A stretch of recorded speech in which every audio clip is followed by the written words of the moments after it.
High quality early years education is the foundation of young people's learning and makes an enormous difference in how they go on to settle in primary school and for the rest of their time in formal education settings. There is so much evidence of the role those first 1,000 days play in the lives of all children. Recently, I had a great time and I visited Brown Bear Nursery and Preschool in Great Moor in my Hazel Grove constituency. And as well as having a really fun session creating some art with some of the little learners, I spent time talking with the nursery's highly experienced director, Wendy, about the impact of the ongoing challenges that nurseries face across the UK.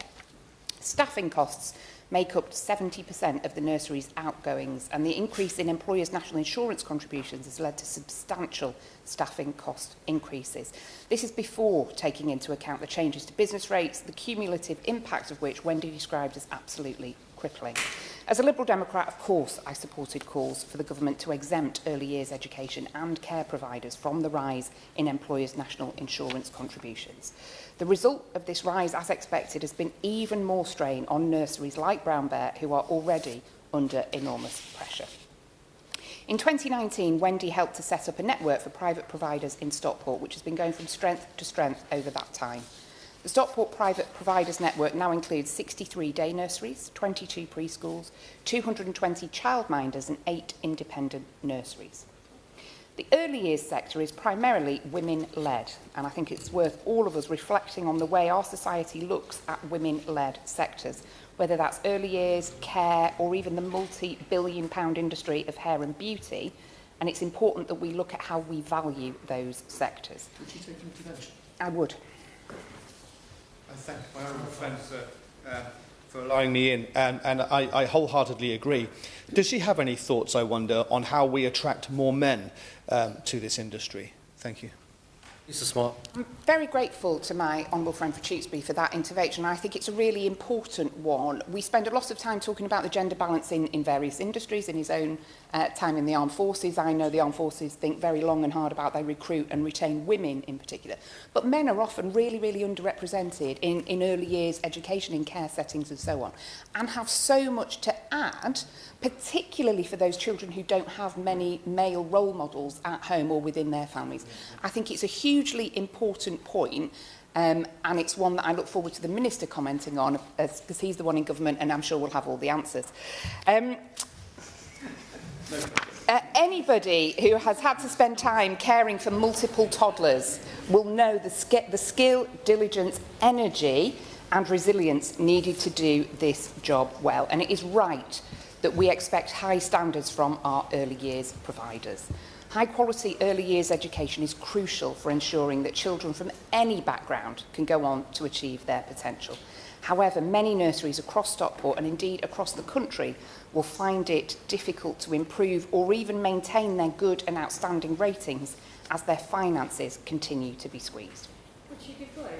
I would give way. I thank my honourable friend for giving way, and I think she's going to be coming on to a really important point that I want to make. I've recently met with Acorn Childcare in Somerton, another women-led brilliant nursery in my constituency, but they've told me over and over again that they're really struggling with the unsustainable costs and the funding model that's being implemented on them, and plus the free entitlement that they're now having to deal with. These spiralling costs are just becoming uncontrollable. So does my honourable friend agree with me that we must review the rates that are paid to providers to ensure that they cover the actual costs of delivering good quality childcare? Yeah, I'm very grateful to my honourable friend for that intervention, and I completely agree with her that the funding model for early years and for nurseries must be sustainable.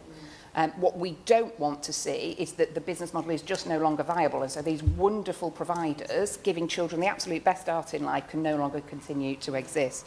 There have been announcements from government on the provider agreement and announcements around how any shortfall in funding can only really be met by voluntary contributions, or there's been announcements also about staffing ratios. My view, and I think actually the member for Sherwood Forest laid out this point really well in her opening remarks, these announcements do very little to support the quality of provision or indeed a staff retention. For some context, since 1999, private providers across Stockport have told me They've experienced a 250% increase in wages. That's a good thing, but that's in comparison to an only 83% increase in funding, and those two things just don't add up. I'd also say that early years settings are having to deal with an increasingly complex situation that many children are facing at home, whether it's their own special educational needs and disabilities or different situations at home. The Honourable Member for Sherwood Forest talked about far too many children living in poverty, and I think she's absolutely right to do that. That clearly has a knock-on impact on all education settings and early years settings. And I think it's important that we restate our request to government that they look at the two-child benefit cap when they're making any decisions about future planning. I'm approaching my 20th year as a primary school governor, and I am acutely aware of the shared challenges and issues facing children and educators across all settings. And if we want to see our young people thrive, the government really must commit to a sustainable funding model for early years care. They must also recognise the true cost of providing high-quality childcare and not add more pressures to young parents already struggling with the cost of living. And that's what I'm asking from the government. Recognise the increasing financial burden placed on parents and understand that proper funding for early years education is really an investment in our child's and our society's future.